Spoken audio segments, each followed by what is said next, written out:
today we're going to talk about what to do when your computer won't turn on. One common resolution is to discharge your power supply. So let's go ahead and take a look at both a laptop and a desktop. What we're going to do is pretty much the same on both. The only extra step we have on the laptop here is that we're going to first have to remove the battery. Then we're also going to remove the power cable. Over here on your PC, you simply remove the power cable from the back.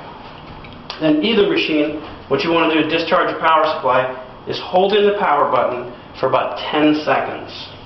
Once you've done that, all the power that remains in the system will be discharged, and if there was a hardware issue relating to that stopped your system from booting, then this should allow your computer to turn right on just like normal.